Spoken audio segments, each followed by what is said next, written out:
Vietnam is so much more than the war. The history is so important. If you're a visitor, we need to have reverence for the history.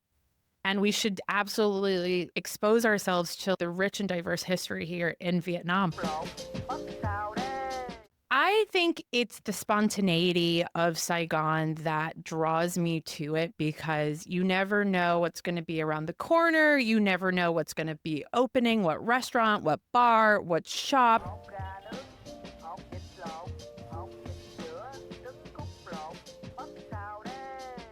Welcome to the first ever live streamed episode of Discover Vietnam with me, your host, Neil Mackay. I first came to Vietnam in 2015 for a vacation, came back in 2016, was only going to be here for 6 weeks, and nearly 10 years later, I'm still here. I started this podcast in 2019 because I wanted to get to know people who lived in Saigon and connected to Vietnam to find more about their stories, and we've developed since then.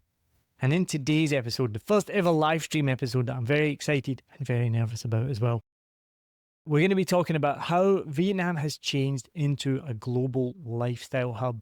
It's changing from somewhere that people just come for a cheap holiday, come, stay for a week or two and leave, to somewhere that digital nomads, creators, entrepreneurs and investors want to come back to, and they want to build a life here. So today, my guest came here, saw something special and created Where in Ho Chi Minh City, or Where in Vietnam, which you will probably know as Where in Ho Chi Minh City and Where in Hanoi, which is a network to help connect individuals and businesses in Vietnam.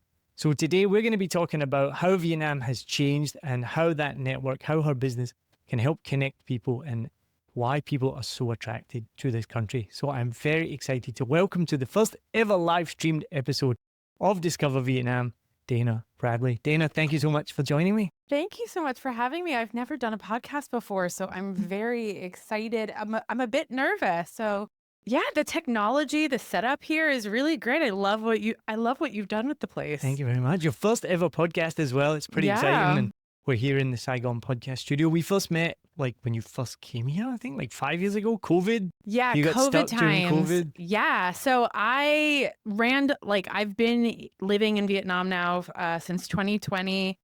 So that's 5 years, which it boggles the mind that it's so long. But what's crazy is that it was completely unintentional. It was not planned whatsoever. I was backpacking, and it's not your traditional story. You hear so many stories about people who, like you, like came here on a holiday and like, oh, I love it, I'm going to stay. I really had no choice but to stay because it was COVID and the borders closed. I was taking up a sabbatical from work, and I was like, God, I don't even have a job to go back to. I don't have a house. I'm just going to stay here and wait it out and see what happens. It actually worked out pretty well, I think. You know, I've been here for 5 years now, and we all love Vietnam for the reasons that we do. And I think that the culture, the life, the opportunity, the excitement, the adventure, that's kind of, I was like, I guess I could have left at some point, but I was like, this place is amazing. So how can I stay longer and longer? So now, yeah, 5 years. 10 years. It goes by like this. I know, right? It's crazy. I want to pick up on something. What is it about Vietnam, right? Because we've talked about this before. I've talked about it. I think I know the answer for me. But you talked about like, there's all these things that are amazing about it. But what is it about Saigon as well? Because I often say Vietnam when I actually just mean Saigon because I've never lived anywhere else. So what is it about Saigon that drew you here that made you want to stay? Well, so I lived in Hanoi for like 8 months, which is where I met my business partner, Sydney. So I do have a little bit of experience in both cities. I obviously have much more in Saigon. I think it's the spontaneity of Saigon that draws me to it because you never know what's going to be around the corner. You never know what's going to be opening, what restaurant, what bar, what shop. You can go on a trip to, the countryside at a moment's notice, and it's not something that is hard to go explore insofar as like there are buses, there are trains, there are planes. And I get that these exist other places as well. It's not like, a radical idea, but the ease in which we have access to explore around the country and around Saigon specifically, like you just turn the corner, especially where this podcast studio is located. There are so many little hidden gems, and I think that it's that feeling of spontaneity where you don't know what's about to happen that keeps me here. It's just there's new people to meet, new places to check out all the time. It's so similar to our reason. So we came, did our teaching, like learned how to teach English, and we were offered a contract because we with the company, so that was very attractive. But as Adri points out, it was more like we just weren't done with Saigon. There was so much more. We were like, we'd been here once before, we'd been here for 6 weeks, but we'd been teaching or learning to teach the whole time. So I hadn't done much. And we're like, there's still so much to see and do. And then fast forward 10 years, still the same. Absolutely. There's still so much to find and see and do. Absolutely. And I think that for me, what I really love about Saigon is that it is a metropolitan city. I'm from New York City originally, like born and raised in Brooklyn. I lived in London for 7 years, and now I live here. Like my entire life is in city dwellings. And I love that Saigon feels big enough that you can go explore, like Hanoi, like love Hanoi, but it's very much just like a big village vibe. Like, they don't have like skyscrapers or, I mean, they've got traffic, I'll give them that. But like, Saigon very much feels like a hustling and bustling city that I'm kind of used to. Yeah. And it just, there are all these buildings going up all the time, which I mean, love it or hate it. I don't know how you feel about the development of Saigon, but it is becoming this city that's like unfolding and growing. And yeah, it's a city that can stand up to the other regional cities in Southeast Asia, just in terms of like coolness and like, funkiness and yeah, just like coolness. Well, on that, did you see there was a post just this week? Somebody claimed that Saigon was now a tier 2 city. Did you see that? No, I did not see. What is a tier? What's a tier 1? What's a tier 2? Well, that's a good question. I didn't know either.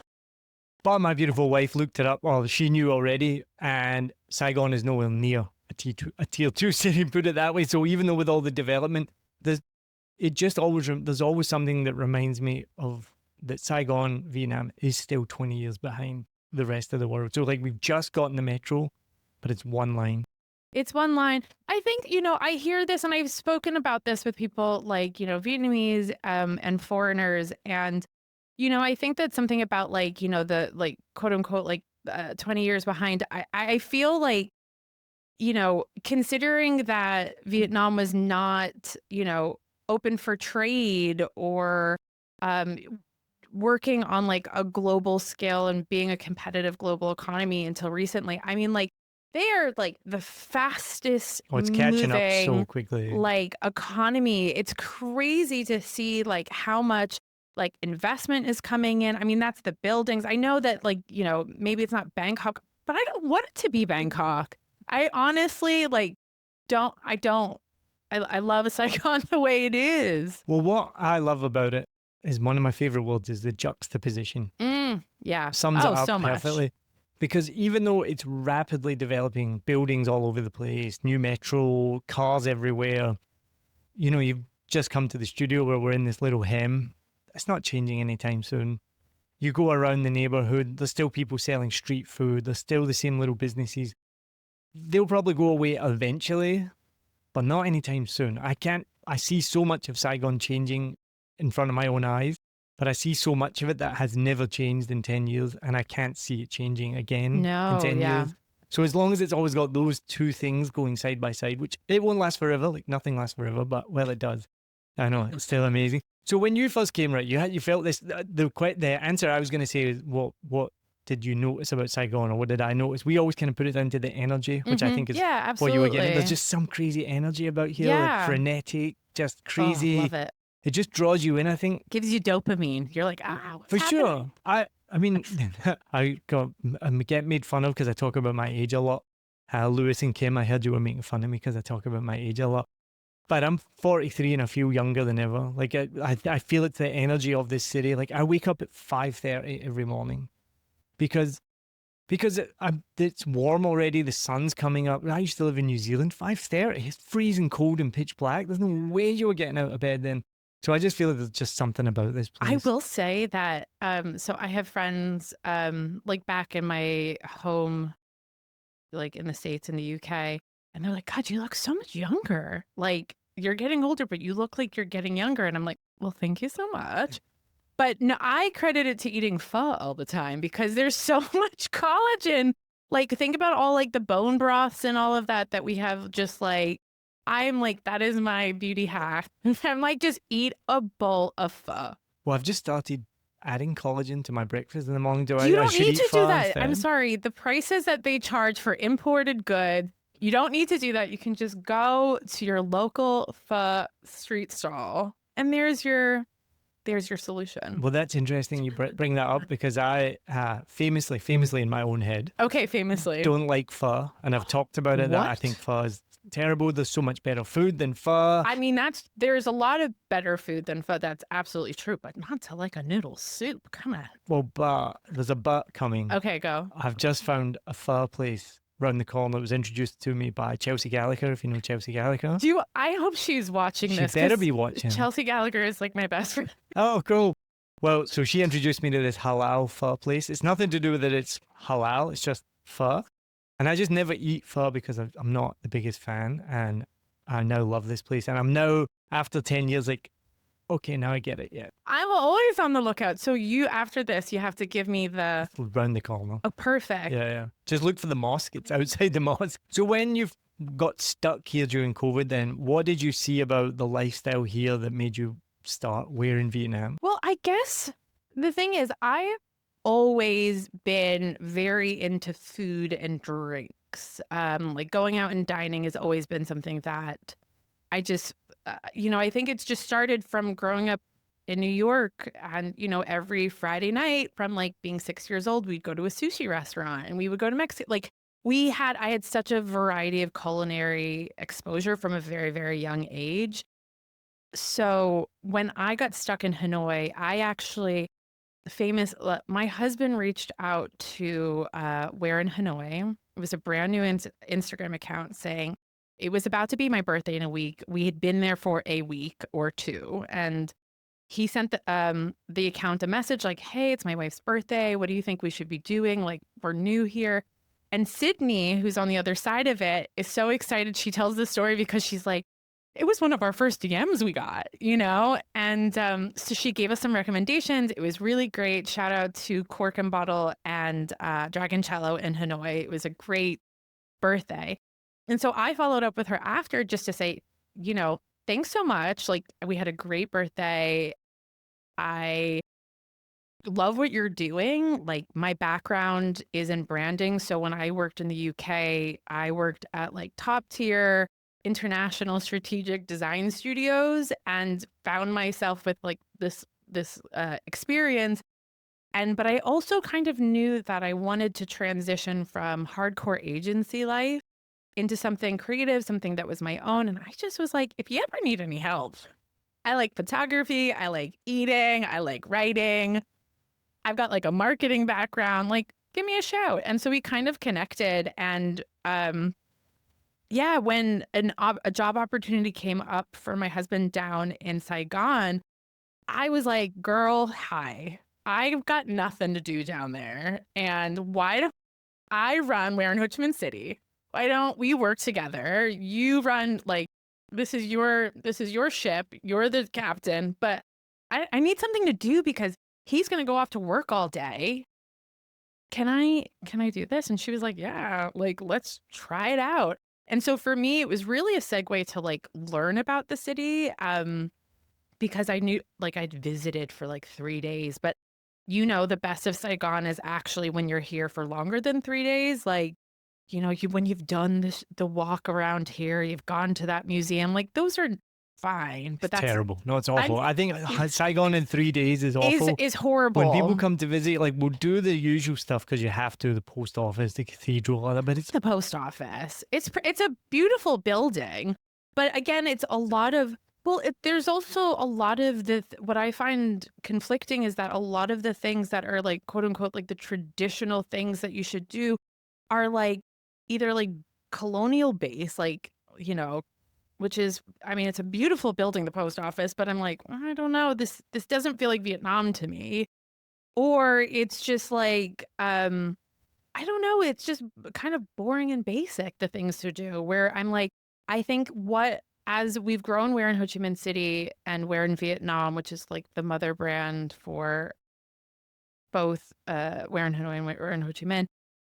I'm really just like here to like challenge people's perceptions of like what Vietnam is actually like, because if you're actually here beyond that 3 days, or if you actually seek out a more authentic side, and I get that authentic is like a buzzword, but like if you are seeking out something of like what real life is like here, like come to us. We've got like great recommendations. We are like out here searching, like, and you go to other places in the city, in the world, and those sorts of brands exist that give you that kind of underground experience. But so much of Saigon is just like that kind of underground vibe. And so we're here to kind of challenge what people think of Vietnam. And there's, it's wonderful that you can go to the Mekong, but I'm like, Coochie tunnels, like, that's great, but like Vietnam is so much more than the war. The history is so important. If you're a visitor, we need to, have reverence for the history. And we should absolutely like expose ourselves to like, the rich and diverse history here in Vietnam. But like there's so much like modern, contemporary culture happening here. And I just would love to be able to share just like a sliver of that with the wider world, so that it isn't just some place that you're like ticking off on your to-do list when you backpack through Vietnam. Like, do something else. Like go see like the restaurants, the bars, the great fashion, like the spas. Like it's not just about seeking like budget, quote unquote. No one can, if you're listening to this, you can't see me using the air quotes, like the budget stuff. Like that exists and that's great. It's always, who doesn't love getting a deal? But there's so much more about Saigon and Vietnam than just like seeking out like a budget deal. And why are we trying to deprive like these talented artisans and communities from like participating in an economy that like would have the entire country thrive? Sorry, I'm on my soapbox right now. I noticed that. I was ready to pull it out for Monday. But that's what we do. And I think that that's a really sensitive space for me, because I am a foreigner saying, do this in Vietnam. Like, who am I? I'm like a girl. I'm a chick who's been here for 5 years, and so I kind of want to make sure that I'm being like as respectful as possible, but also being like, you can trust me. I've gone to this place. It's cool. Am I allowed to swear? Try our best not to, but okay, if you have to. I won't. I'll clean up Although my language. I did get told recently by my sister that I swear too much on here. She watched it and she was like, you swear a lot. And I didn't even realize. I was like, oh, fuck, I do. Oh, did it? I won't swear. I should have asked that before we began. No. But yeah, I just feel like there's so much happening. Like, if no one else is doing it, I'll do it. Like, you know what I mean? Like, and that's the nice thing about being in Vietnam. If you spot a gap, go for it. Like a podcast studio. Like a podcast studio. There's no other podcast studios in Saigon. No, I know. It's pretty cool. But I want to pick up on something you said there about authentic, which I love. And what this podcast has developed over the years, and my own soapbox as well, is trying to explain to people that Vietnam is not the war. And it's not like the primary goal of this podcast, but just because I'm living here and, you see it online, when people visit, it's all they think about is the war. I shared a story recently that I posted in a podcast group on Facebook. I shared one of my achievements, and they said, somebody commented, what's your podcast about? I said, it's Vietnam. And they said, it's great. It's really good that we're sharing veteran stories of the war. And I was like, did not even. Sorry, I don't know if it was appropriate for me to laugh, but it is funny because that's what people. They just associate. I said it's called I think I said it's called a Vietnam podcast, and they so immediately went to it's about interview. So that's just an example. But so to go back to what I was saying, you said about authentic, and to me that means like a cocktail bar, a modern cocktail bar is still authentic Saigon, because they're going to have their own takes. They're going to have a pandan cocktail or a jackfruit cocktail. They're going to have local ingredients. The bar staff are obviously local. We have one downstairs. This, going back to this hem, that you would walk by, people have probably walked by this hem. I have, for 10 years, gone by this, never would think to walk down. And you know what it's like as well as a foreigner, you'd probably be a bit scared. You know, you're from New York. You're like, I'm not going to walk down this the alleyways. dark alleyways, right? And then we got the studio and we walked down it. There's really expensive hairdressers up the top. There's a spa downstairs, really good. They do nails, hair, massages, everything. If it's still raining, we can go for a drink after this. Well, actually, let's do that because they do give a discount to anybody that comes to the studio. So let's go and do that at the Boulevard, which I love the Boulevard. They do the best Negronis, actually. Right? You haven't even heard of it? Downstairs, this tiny little cocktail bar. So this is what I love about this authentic Vietnam. And we try and share when people visit, like, yeah, we'll do the war stuff. We'll go to the War Remnants Museum. But this is not Vietnam. And even pho is not Vietnam, right? I know it is, but go to a cocktail bar, go get craft beer, go to a modern restaurant, go to Layla or whatever. I could talk about all the amazing places.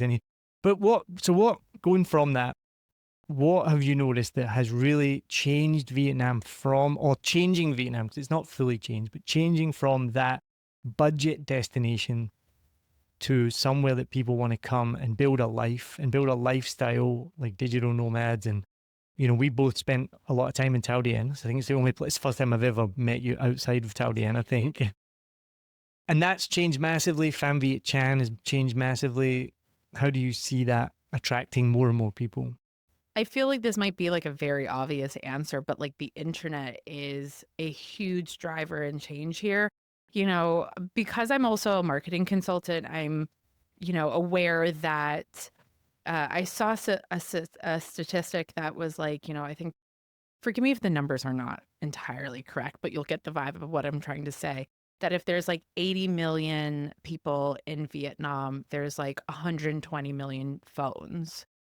And I think that, you know, having the device, you know, smartphones and the internet has been like a revolutionary influence on Vietnam, you know, all of a sudden.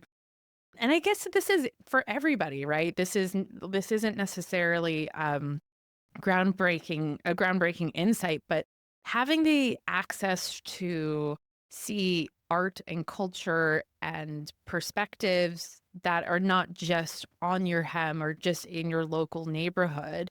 You know, I think a lot of, you can see a lot of outside influence in Vietnam. But at the same time, there is like, nothing in Vietnam can ever be like 100% like not Vietnamese. Like, there is just, and I mean, no one would want that, let's be honest, but like there is a distinct Vietnamese influence on any sort of take on something that you might see elsewhere in the world.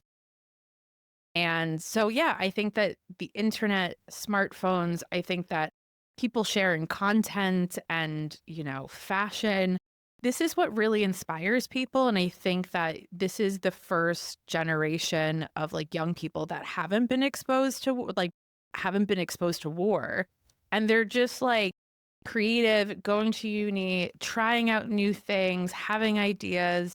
And so I think that we are seeing the rise of this entrepreneurship in Vietnam that did not exist, you know, 20 years ago, because these people are growing up.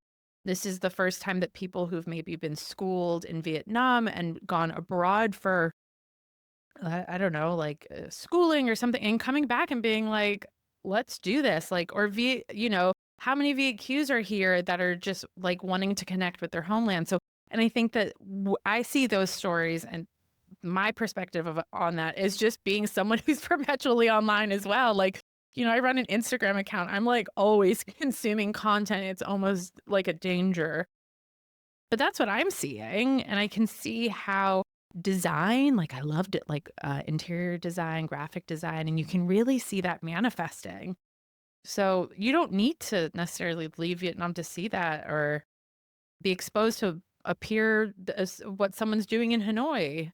You know, you can just post a reel. You can post it on TikTok and be inspired and do something awesome with it. And it's that change that you talk about, things like graphic design and fashion. And I think people just have these preconceived notions of graphic design is going to be like the Indochine kind of style vibe, of fashion is going to be an Aoyai. And then they come here and you find there's all these amazing designers doing cool graphic designs that still have a Indochine influence or a Vietnam influence for sure.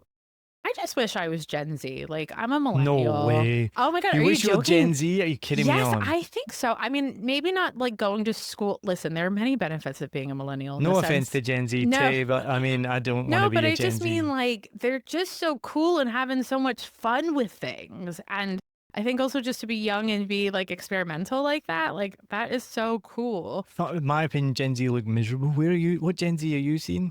I don't know. I Maybe think we're they're all seeing a different mine. Gen Z. You're Maybe actually, my I don't, algorithm is yeah, different. maybe, yeah, probably. We all have a different It's just algorithm. so, but I mean, yeah, I enjoy the fact that like I grew up and I did not have social media. Like, that's true. But I just think about like their cool clothes and like what they're doing with their hair. Like, I just chopped up my hair, just got chopped off, I will say, by a bunch of Gen Zers. And I said I wanted it longer and they just chopped it off. And I'm like, all right, they're cool young Gen Z Vietnamese. I trust them. They're so much cooler than I am. They must think that this will suit me. So that's a side tangent. Sorry, I'm still going through that. I'm talking shit about Gen Z, but to be honest, I know lots of younger people, and I think they're all awesome. To be perfectly honest, I think I see my algorithm shows me too much, where it paints them in a negative light. They're sad, they complain about a lot. Like, there's this one woman I follow. She's Canadian. She's a Canadian comedian. She's really funny. I don't know if you've ever seen her. Now I've mentioned it, she's gonna pop up on your algorithm. Okay, yeah, of course. She's always They're taking. listening. She's like in HR, and it's like a skit, and she's always taking calls from Gen Z. Oh yeah, Have you yeah. seen this? Her name's Jamie. Maybe. I get a lot of this like millennial manager, like, you know, because we're in Vietnam, we do have a team, and I've had team members send this stuff to me that's like, I don't know. They're like, this is you. And I'm like, this seems like a very nice person. What I don't know what you're trying to say. Should I be meaner? Should I be nicer? I don't know. Yeah, I have no problem with Gen Z. I think they're fine. And one of the things that I think a lot of boomers especially complain about Gen Zs, they want their rights. You know what I mean? Like, they don't want to work. And I'm like, I don't want to work either. Like, I don't want to work. Are you I'm joking? okay with that they want to leave at 5 o'clock. No, like, I love working. I love working with a purpose and direction and feeling like I have a role in the bigger world.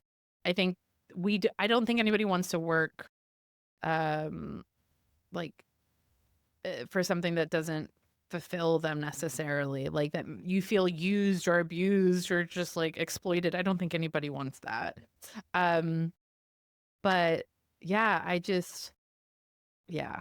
So what do you think people are seeing online? You're saying that the internet's opened up Vietnam to the world. What are people seeing that are making them come here and want to build a life and contribute to the country, rather than just, I'm going to come backpack for a couple of weeks and leave and have a $10,000 beer, which is also awesome as well. But to be honest, like I don't really know. Like I honestly think that a lot of the stories that I've heard about people who have settled here, who are foreigners who have settled here, is the story that you and I have where you're like, oh, I liked it, I'm gonna stay. You know, but I guess there are those quote like, you know, the people who get relocated for a corporate job or they're a teacher or something like that, and they just are looking for a change. I think that is, there's nothing about Vietnam that is driving them to come here. I think it's just like, oh, there's an opportunity. I know nothing about Vietnam, but hey, let's take a risk. You know, it could be anywhere. so what surprised you then about, because you're building a community, that's one of your biggest things. I've seen the community here, especially amongst maybe the people who came here not expecting it. I think in a couple that we just met recently who were relocated here, I think they did have a choice coming here. What do you think is going to surprise someone like that? Where they're Everything. like, yeah, like literally absolutely everything. And I think this is where, you know, with where in Vietnam, we're trying to really support the experience of learning more about Vietnam and the kind of cultural and lifestyle elements that you'll find while here. We also wanted to create a platform for the community of businesses that make Vietnam as cool and awesome as it is, to reach more people. So we're like, leave it to us. We'll get the people. You keep doing what you're really good at and let us do this for you. So that is just launching like as we speak. But it's going alongside the People's Picks Awards, which is something that is the first round of voting is up, finishing on Sunday. This is the third year we've done it. And like I said earlier, I don't know everything in this city. So we wanted to turn to the people of Saigon, of Hanoi. How many categories is it this year? Oh my God, 144,000 no, or something there's like that? 112 112, yeah. categories across 6 major categories of eats, sips, experiences, services, shopping, and people and culture. The only one you need to know about is podcasts. Yes. Go to whereinvietnam.com, go to the People's Picks Awards, find it's page 6, I believe, so you have to go through a little bit, find podcast, then write in Discover Vietnam, a Vietnam podcast. Yes, exactly. What you said. But it's we're spotlighting DJs and photographers and travel agencies and supermarkets. And, there are people who, like, if you don't trust my opinion, this is what everybody else is voting on and recommending. Like, go listen to them. And it's just a really great way for businesses and our community to kind of interact and, I don't know, for a little like friendly, healthy competition. So we are also running that on our website too. So our website, whereinvietnam.com, is truly a hub to discover what's happening. And if you're looking for something to do, like, hit us up, Well, thank you very much, Dana. Oh, this great. has been amazing. Thank you very much for tuning in to the first ever live episode of Discover Vietnam. Thank you for Vietnam having podcast. me. I'm glad to be part of such a momentous milestone occasion. It's pretty cool. It's a pretty awesome. big deal. And I hope you've enjoyed it. Let us know. Send a comment. I can't see the screen. Maybe you already sending comments telling me how shit I am. I don't know. No, I've noticed never. I'm British. I'm so self-deprecating. Like, I don't know why I do that. I need to stop that. It's like, Americans don't do it. It's what I love about Americans. We're so positive. Yeah, you are, and I love that. And us Brits are just so self-deprecating. I just did it there Sure. like in an instant and Yeah. for no reason. That is true. So please send me a comment. Say I nice would love things. that. Say nice things. Say honest things.